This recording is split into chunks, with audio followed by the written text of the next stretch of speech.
were shot, one fatally and two in critical condition. I've just spent time speaking to the families, and I want to offer my prayers and the prayers of all 13 million Pennsylvanians for the two individuals who are being treated at this time. We lost a fellow Pennsylvanian last night, Corey Comparator. I just spoke to Corey's wife and Corey's two daughters. Corey was a girl dad. Corey was a firefighter. Corey went to church every Sunday.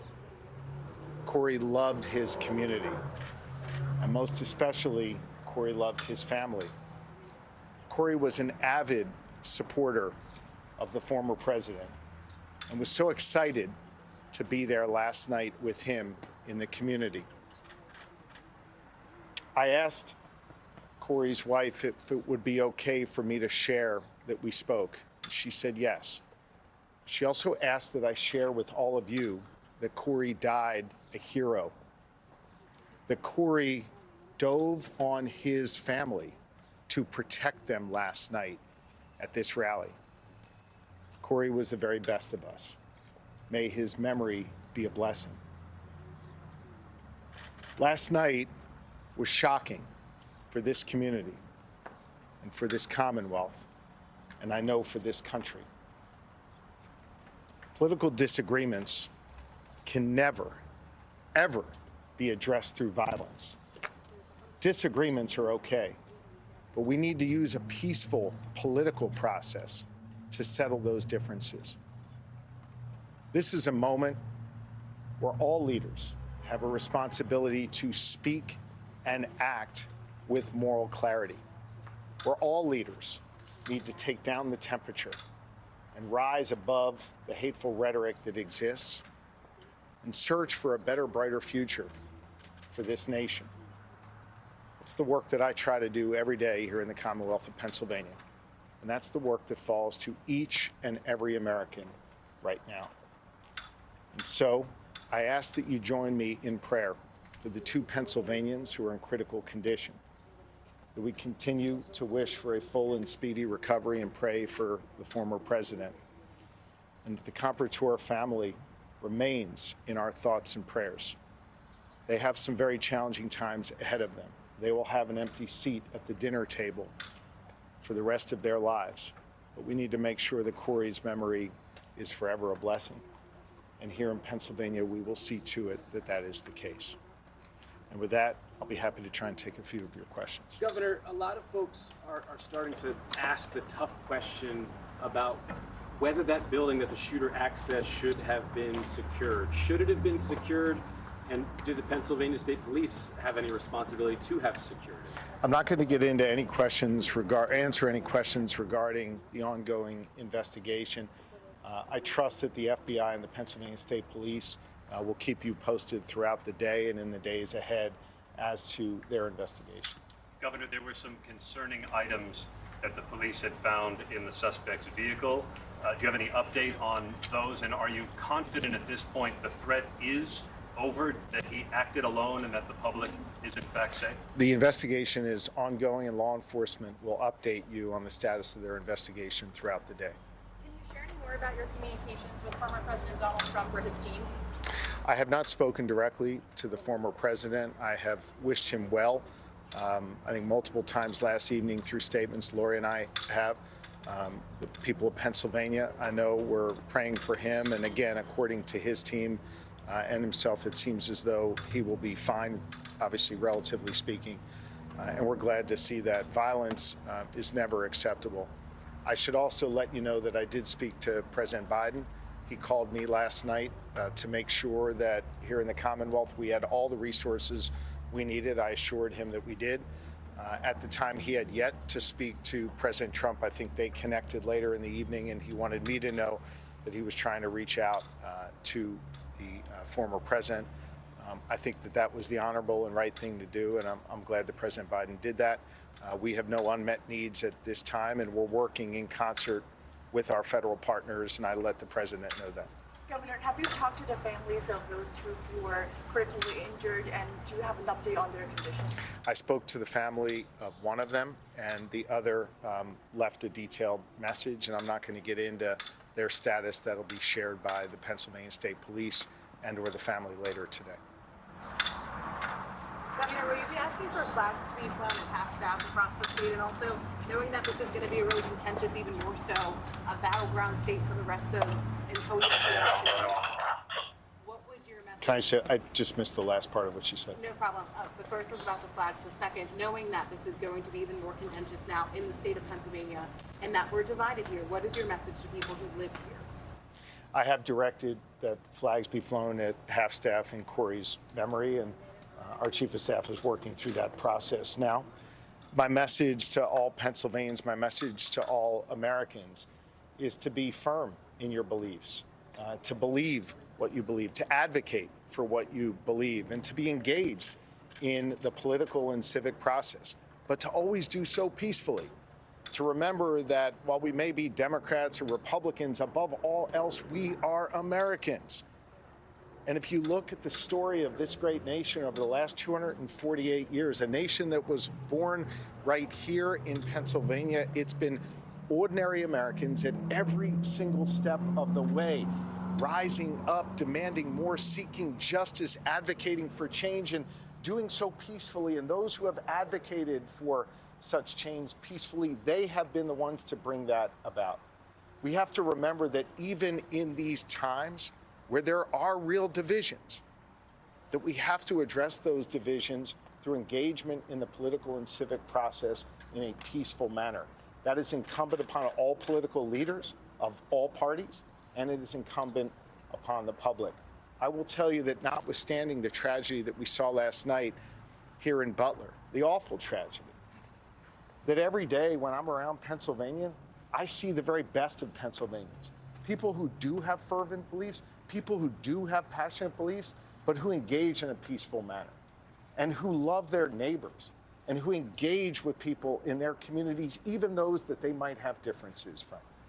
We need to learn from our history in this Commonwealth and in this country, and we need to bring our better angels forward and carry that forward into this political season. Governor, I'll take one more. Yes. Can you expand on the situation of Mr. Comparatore's passing? Was he standing behind President Trump? You said he dove in front of his family. Is there any more detail you can provide about His that? wife shared with me that he dove on his family to protect them. As for any other information, that'll be shared by law enforcement. Thank you all very much.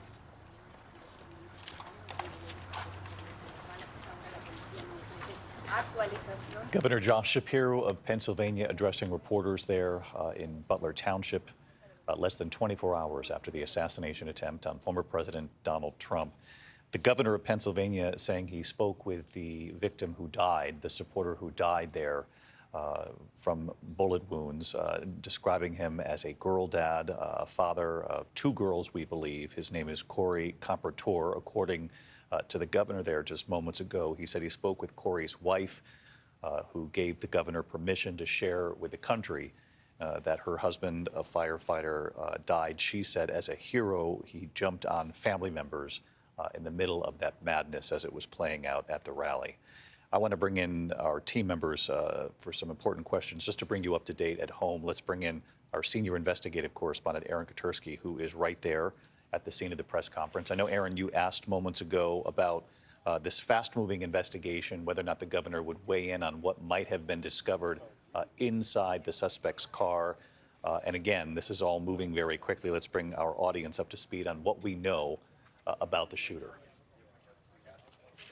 We know the shooter was a 20-year-old local person from here in western Pennsylvania, David, and he was killed by a U.S. Secret Service sharpshooter, and that was after he was able to fire off about 8 rounds from an AR-style rifle from an elevated position, which in and of itself is concerning. There were some critical images captured by Doug Mills of the New York Times, the first of which appears to show a projectile passing by former President Trump, followed by a second image by Doug Mills of the New York Times, in which the former president appears to touch his ear and then you see in a third image blood on the former president's hand. These are images among hundreds of others that law enforcement officials are now studying as they now try to find a motive for why this shooter did what he did. So far, David, we're told there has been no obvious motive,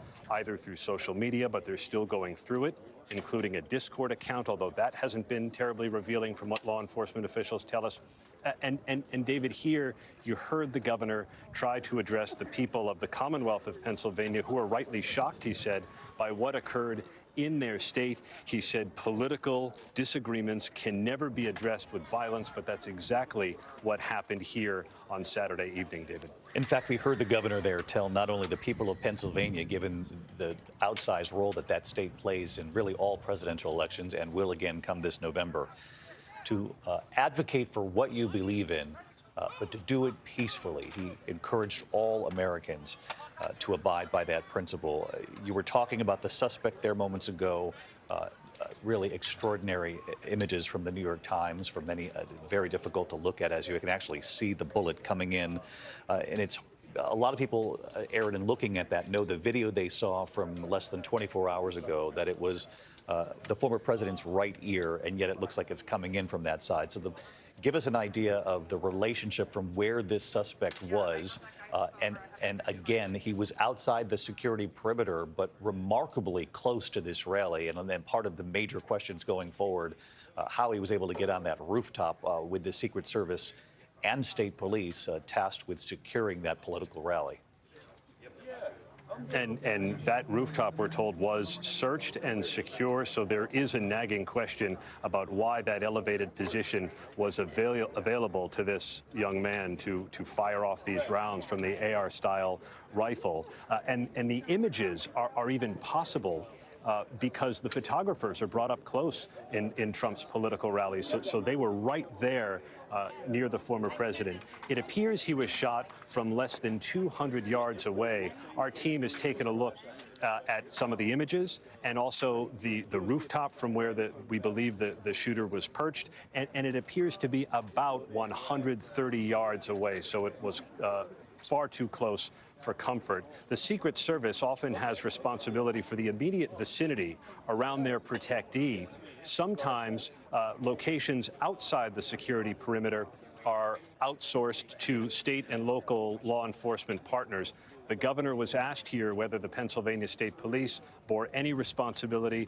The governor did not really entertain the question. He said that's going to be part of the investigation, and law enforcement is certainly asking, David. We're looking at aerials now of those rooftops in question. And Aaron, just to underscore what you said there moments ago, that there had been a sweep at one point before the rally of that particular location? That's what law enforcement officials are telling us, David, that they saw the rooftop, they knew its proximity, it had been swept or believed to have been secured, and law enforcement is now asking eyewitnesses to come forward, some of whom have been saying they saw the shooter with a gun, called out for help, and the U.S. Secret Service sharpshooter was able to take him out, but just seconds too late, because he was already able to fire off those 8 rounds, which killed one Pennsylvania man, injured 2 others critically, and you heard the governor describe this man, Corey Comprator, who leaves behind a wife and 2 daughters.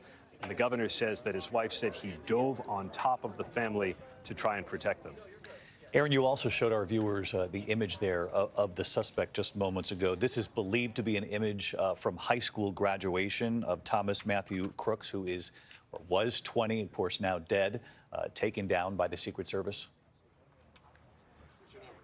He was shot by the U.S. Secret Service. He was 20 years old, from here in western Pennsylvania, and we've started to speak with those who graduated high school with him and who have not been terribly revealing about his character. Some said he was just normal. Some said he was a little lonely. Some said he was into computers. Some said he tried to join a rifle club. But there's no clear picture of who this young man was in his community that gives us any indication or predicate for why this may have occurred. And that's a nagging question for law enforcement at this hour, David.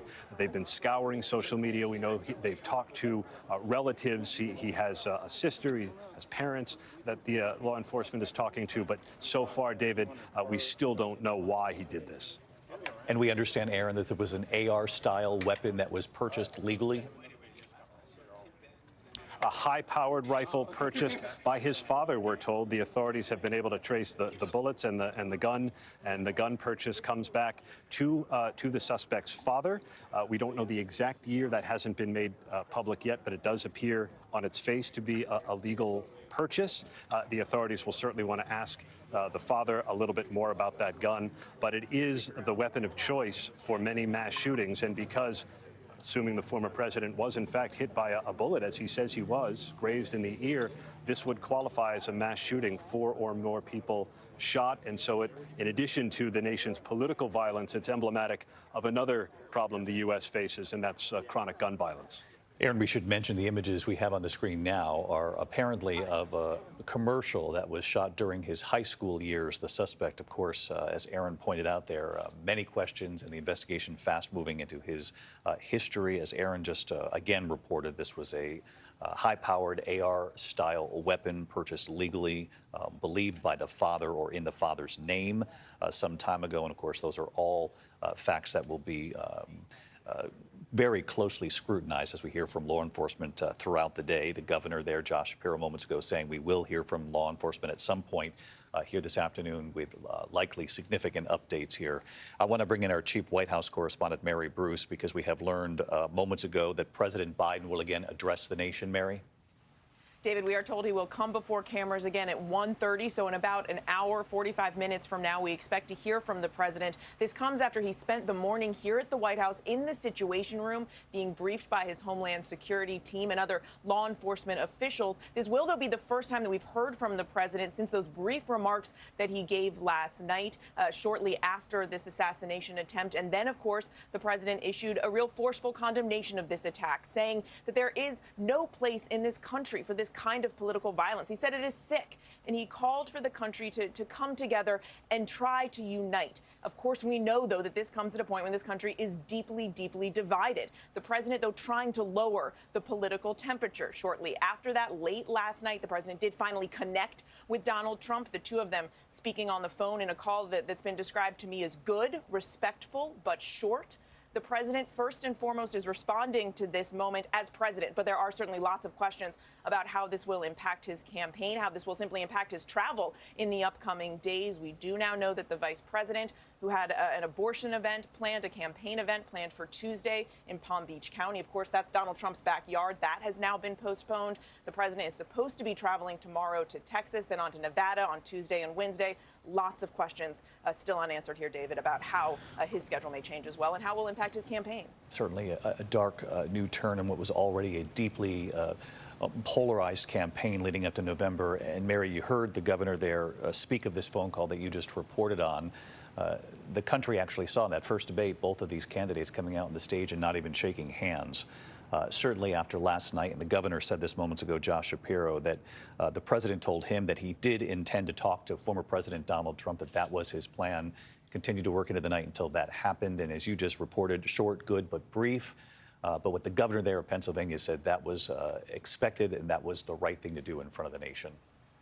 And just the fact that they talked is so notable because, as you mentioned, they don't speak. These are not two men who we often ever see have any kind of contact. They rarely interacted, even when they were on the debate stage together. David, that was the first time that they had come face to face or even talked to each other in some 3.5 years. So the fact that the president is trying to reach out to Donald Trump is, again, another sign that he is showing or trying to show the American people that now is not a time for politics. We know that his campaign has really hit the pause button. They've pulled down all of their political communication, pulling their ads off of the airways, trying to really, lead and encourage the nation to sort of take a beat here. That even though we are now days away from the Republican National Convention, the president recognizing, what a really not just divisive, but what a tinderbox moment this could be for the country, and trying to just dial everything down, David. And again, for our audience, Mary, when does the president plan to address the nation? 1:30 p.m., David, here from the Roosevelt Room at the White House. That is the expectation. All right. You and I will be right here together to bring that to the country as well. Thank you, Mary. I want to bring in Pierre Thomas, our Chief Justice Correspondent. Pierre, you saw those images that Aaron had up on the screen there moments ago from Doug Mills at the New York Times. Extraordinarily very specific and detailed images actually showing at least one of those bullets coming right towards the former president. His head was turned in that moment. It grazed, as we now know, his right ear. And of course, we've all seen the video where he then looks at his hand, likely notices the blood on his hand, and then goes down behind the podium to seek cover. But this is going to lead to, renewed questions here. There were immediate questions last night, but now nearly 24 hours later about how this young shooter propped on a rooftop nearby was able to get so many shots out before being taken down. Of course, the Secret Service is being thanked and law enforcement on the scene being thanked for their extraordinarily quick response. But as this investigation moves forward, the question now turns to, how on earth did the shooter get that many shots? Shots at all, but that many shots once he started. Exactly, David. Law enforcement officials are looking at that very issue. We're told that police had gotten information from people in the crowd about some suspicious activity. They were in the process of pursuing, trying to find out about the suspicious activity. They were in the process of hunting for this individual. And my sources are telling me is that the Secret Service sniper who saw this person on top of the roof engaged after it was clear that shots were being fired, that this was an adversary. And we're told by our sources that this counter sniper was able to pinpoint him and then take him out with a shot from his rifle from a distance away. But again, the key here is that, as we reported earlier today, there was a clearing of the building. They thought that it was looked at earlier, that there was no one on top of the roof. But the key thing is somehow, at some point, that suspect was able to get on top of the roof and then start inching toward being able to make this shot. It was split-second decisions involved. And we're also getting additional information from the FBI, which is leading the investigation, David. They're telling us that, again, this appears to be a lone wolf situation. So far, no specific ties to any organization or any other individual. We're expecting that we will get a briefing from the FBI a bit later today, as they know that the public wants to know as much as they can about motive, whether there was anyone else involved. There's a computer, also a phone that they are trying to exploit. There is misinformation that they believe that this young man was consuming. They're trying to get a better understanding of that. But at present, no clear motive has been uncovered, David. Pierre Thomas, our Chief Justice Correspondent. Pierre, our thanks to you. I want to bring in Rachel Scott, who, of course, was at that rally covering Donald Trump's rally, as she has so often during this campaign when the shots began to ring out there. And Rachel, obviously, we deeply appreciate your reporting these last 24 hours. I want to try to look forward here if we can. Have you heard anything about how security will be different, really on both sides, for the Trump campaign and the Biden campaign, in terms of these obviously very public rallies and on the eve of the Republican National Convention? David, I can tell you that in a memo obtained by ABC News, the Trump campaign laid out to its staff that they want their staff to start avoiding their offices in Washington, D.C. and also West Palm Beach right now, as they continue to heighten up these and beef up these security measures, enhance the security measures at those offices. They also, in that memo, were very direct as we talk about the political rhetoric, the rhetoric on both sides, saying flat out that any violent rhetoric will not be tolerated. That is a strong message from the head of the Trump campaign, the senior advisors of the Trump campaign, directly down to the staff. You know, there are big questions here about security. David, every Trump rally that we go to, I will tell you that we have to pass through magnetometers. Our bags are searched. There are certain restrictions on what you can bring in to those rallies. Frankly, it's one of the places where you probably feel the most secure because you're around law enforcement. You're around Secret Service. You know that the former president of the United States is there. So there are big questions about how exactly that suspected shooter, that suspected gunman, was able to get so close to the former president, less than 200 yards away, where he was able to fire those multiple rounds, David. And we should mention that the concern leading up to November in these past few months has been a significant, Rachel, really for both campaigns, as far as the rhetoric in this country and the threat of potential political violence. You heard Mary report there that Vice President Kamala Harris, she had been scheduled to campaign in Florida early this week at an abortion rights rally, going to be a leading theme of that speech, and that's now been put on hold. I would gather likely because of security concerns and particularly what we've all witnessed as a nation in these last 24 hours. Absolutely, David. And if we even go back to January 6th, this country has been in this heightened state, on guard, as political rhetoric has just intensified on both sides. And we saw it on January 6th. We saw the outcome of that after the former president repeatedly denied that he lost the 2020 election. We saw rioters storm the Capitol. We saw the rhetoric that unfolded after that from Republicans. We know this is something that the Democratic Party is increasingly concerned about heading into this November election as this rematch occurs between former President Donald Trump and President Biden. But this is where it all has come to a head. And I think there is a moment here, and you heard from the governor, Josh Shapiro, there saying political disagreements must be addressed in a civil matter, almost pleading with the nation to take this seriously and lower the temperature. David?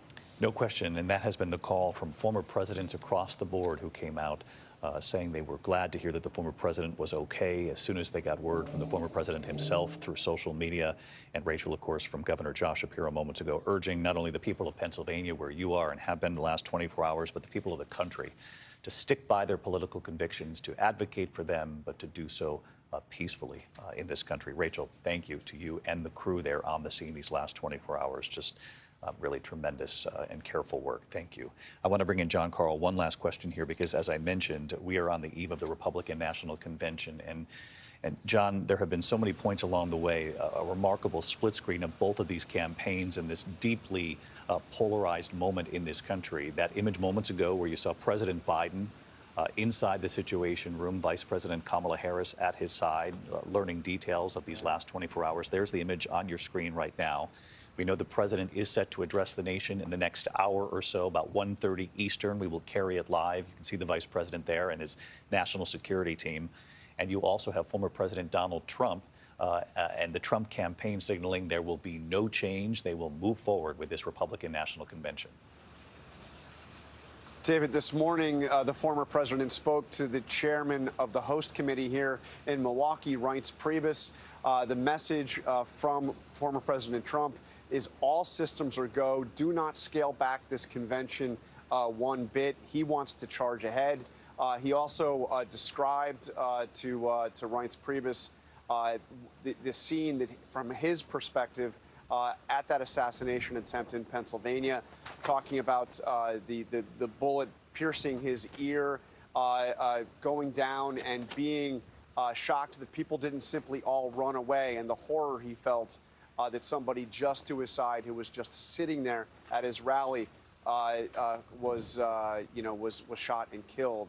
But the message about the convention is this convention is going on, and I've got to tell you, this will be a highly energized convention. This will not be a toned down convention. Already you are seeing Republicans across the board, from the president's own family to party leaders, using that image of the bloodied Donald Trump, blood coming down his face, his fist in the air, as the symbol of their campaign, really as the symbol of the convention and of Trump's role in politics. So this convention is going to go forward. The question is what happens with the rhetoric, because you have heard from political figures across the political spectrum, from former President George W. Bush to former Speaker of the House Nancy Pelosi to the Speaker of the House Republican Mike Johnson, saying we need to tone down the rhetoric, we need to show respect and civility, and that violence has no place in politics. So we'll see what the rhetoric is here in Milwaukee, David. And we'll be right there with you, John, in Milwaukee all week long. Appreciate it, and appreciate your coverage on This Week this morning. We're going to be back on the air with President Biden as he addresses the nation about 1:30 Eastern, we're being told. As soon as he comes out, we will come back on the air. Our coverage will continue on a special edition of World News Tonight Sunday. I'll see you a little later.